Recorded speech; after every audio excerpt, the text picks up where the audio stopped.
vaya a cambiar, porque ha sido siempre con América, con Cruz Azul, con muchos equipos que han sido un equipo siempre importante. Aquí, Fernando Tarriba para el 10 del Barça.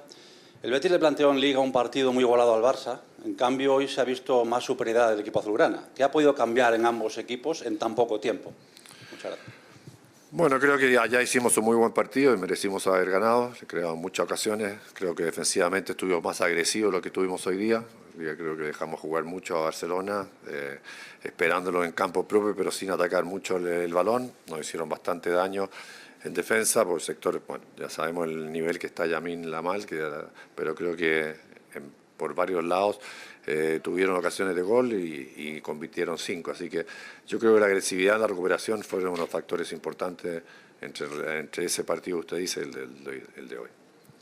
Mister, buenas noches. Aquí Adrià Albets, en directo para el carrusel de la serie Moguts de Ser Cataluña. Ahora citaba a Lamine Yamal. Quería saber si le parece ahora mismo el jugador más determinante del panorama futbolístico y, por otra parte, cómo está Ruibal, si tiene una lesión importante.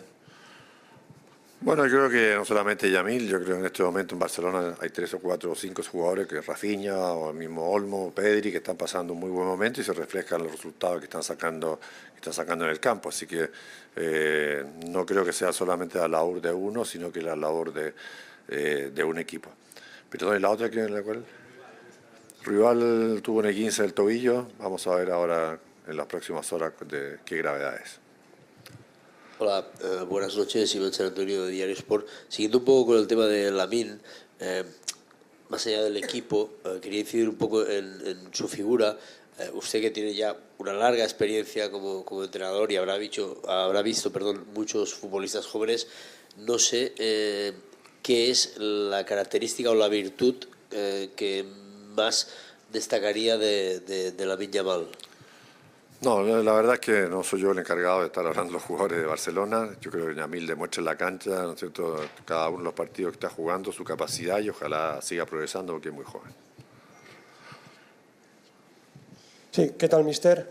Aquí delante, Adrià Regas para la agencia EFE. Ahora comentaba que en el partido de hoy ha habido menos agresividad que en el partido de Liga. ¿Esto a qué se debe? ¿A que jugar en casa es diferente que jugar fuera o se debe a otro motivo? Gracias. Bueno, ya cuando nos tocó el sorteo tuvimos bastante mala suerte afuera. Pues yo creo que siempre hay diferencia entre jugar en casa y jugar de visita, así lo dicen todas las estadísticas de todos los equipos. Jugando en casa, a lo mejor apoyado por el público, el equipo desarrolló una mayor agresividad, le costó a Barcelona llegar. Nosotros también tuvimos muchísimas ocasiones robando mucho balón, pero hoy día estuvimos muy pasivos, creo que lo dejamos jugar con más tiempo de lo que se permite a jugadores de esa calidad. Buenas noches, Manuel Guillem Borras, Sinestazo.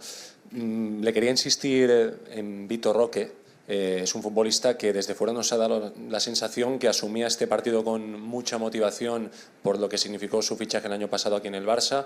Al final, en verano, se tomó la decisión de que saliera cedido. Si nos pudiera valorar un poco cómo le está viendo esta temporada, también su actitud en el día de hoy. Gracias. Bueno, creo que Vitor, no solamente el día de hoy, creo que nadie se puede quejar de la actitud de Vitor Roque. Es un jugador joven que está comenzando su carrera, que tiene muchas cosas que progresar, tiene muchas cosas positivas porque entrega mucha dinámica, está permanentemente intentando cambiar el curso del partido con acciones individuales, pero yo creo que en la medida que vaya progresando va a ser un jugador importante. ¿Alguna pregunta más? Muchas gracias. Gracias.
Ja hi ha Hansi Flick a la sala de premsa, perdoneu. Bona nit a tothom. Benvinguts a la roda de premsa del tècnic del Futbol Club Barcelona, Hansi Flick. Comencem, si us plau. Mireia, quan vulguis. Hola Hansi, bona nit. Mireia Ruiz, en directe a la TDT de Catalunya Ràdio. M'agradaria que m'expliquessis per què has pres la decisió de jugar amb Dani Olmo de fals 9 per davant de Ferran Torres o de Pau Víctor, per exemple, i si el partit ha sortit com estava escrit al guió. Gràcies.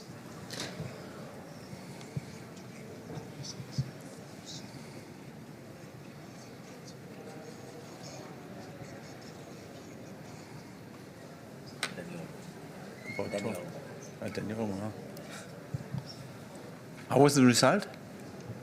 How was the result? Yeah, How was the result?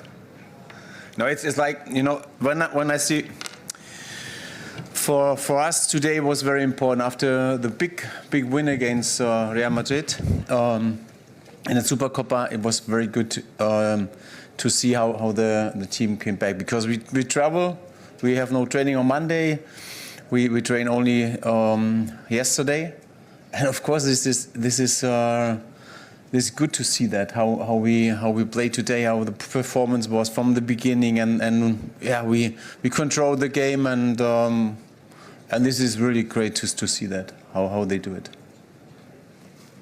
Bona nit, Hansi Flick, Laia Coll de RAC1. Li volia preguntar per la posició en la que hem vist avui Dani Olmo, què buscava amb aquesta nova posició, què és el que li ha portat i si ho podrem veure en altres partits. Gràcies.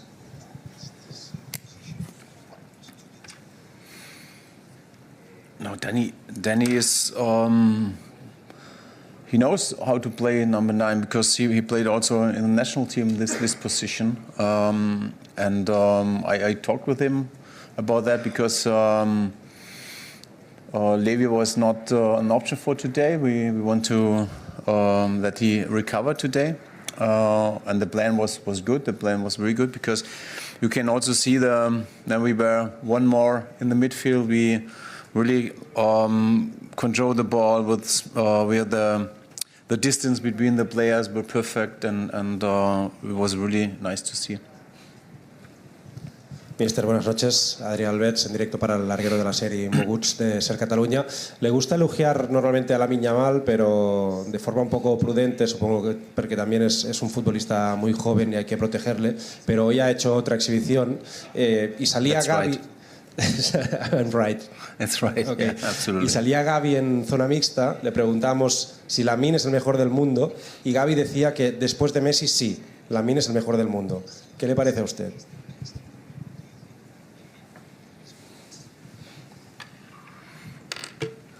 You know, Gavi is very emotional, and so I say also yes. No, it's like you can see it. He's I think also in great matches you see big talents, and he showed it many times about that, and he's on a really good way, and yeah, but how you said, we have to take care about him, and he's really young. Hola, bona nit. Hansi, aquí Francesc Latorre, en directe per al Gol a Gol del canal Esport 3. Com explicaria o com definiria què li aporta ara mateix Pedri a l'equip? Un Pedri que està a un nivell sensacional. Què significa Pedri per la manera de jugar de l'equip?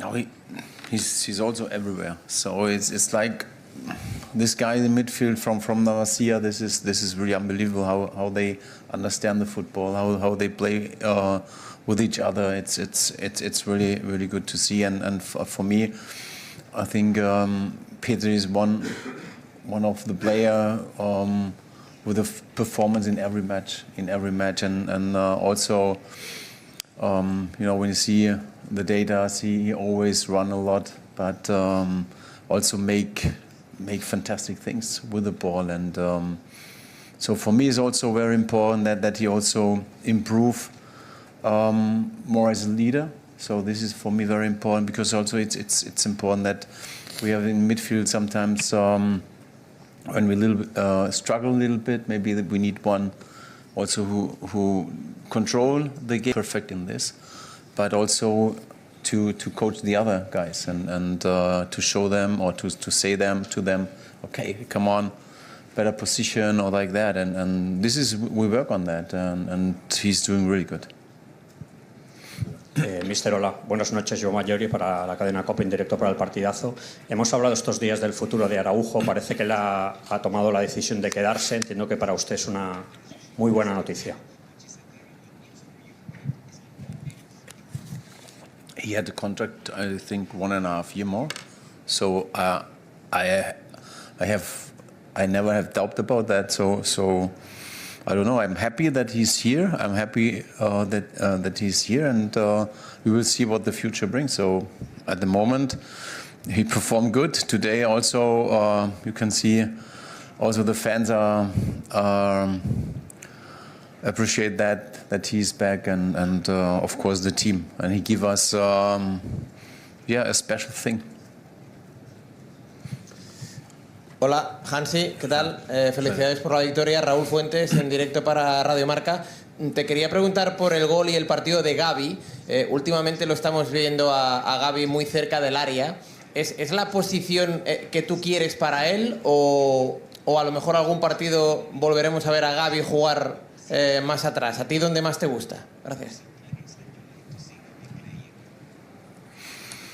At the moment, it's like that. What I love to see from him is that he always press. He's the guy who started the dynamic, also with Rafinha, and this is good. And he's everywhere. So he also helps in the defense, and he wins important duels, and he's very important for us at the moment in the defense, but also in the offense. And he knows also how to play with the ball. And at the moment I'm really happy with this situation. Hola, buenas noches. Josep Capel de Radio Nacional de España. Felicidades por la victoria. Hoy más de 46.000 espectadores, se les ha visto disfrutar, se les ha visto cantar.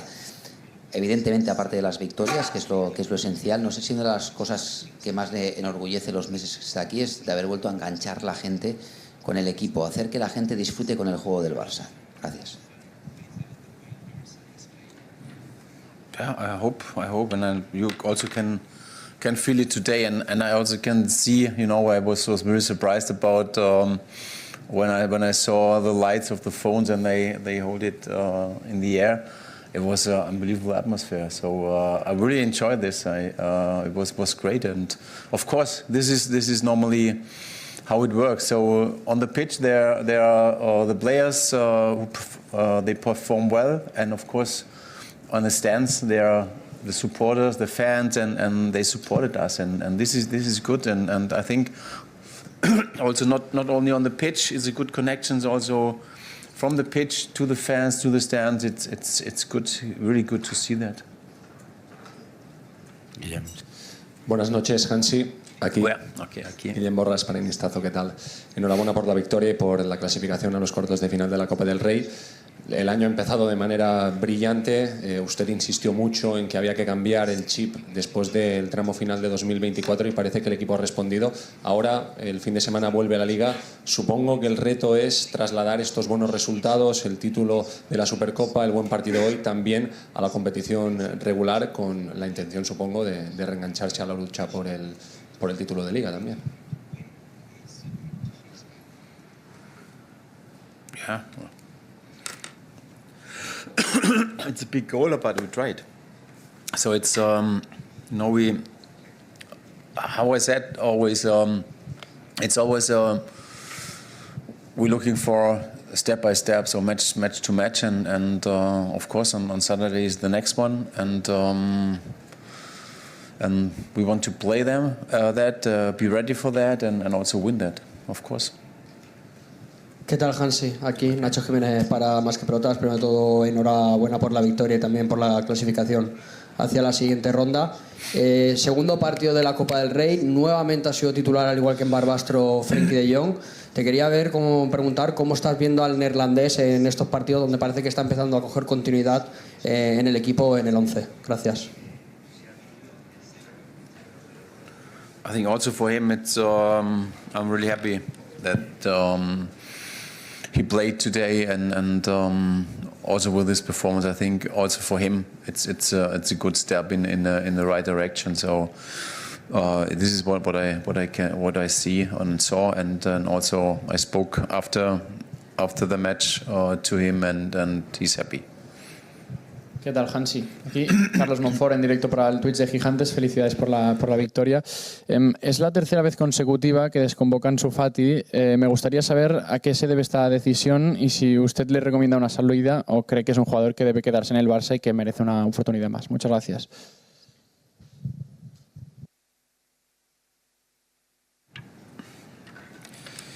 So you can see our players or the teams are, everyone is, or not everyone, but the whole of the team is fit. So we have less injured players, so it means that I have to decide, and I decide what I see in the training, and how I said, it's for Ansu, it's not easy.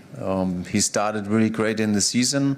I said it, I think in the last press conference, he started really good in the season, and then he got injured, and again injured, and this is a little bit, he has to train, he has to come and show us that he's doing better and better, and this is the situation.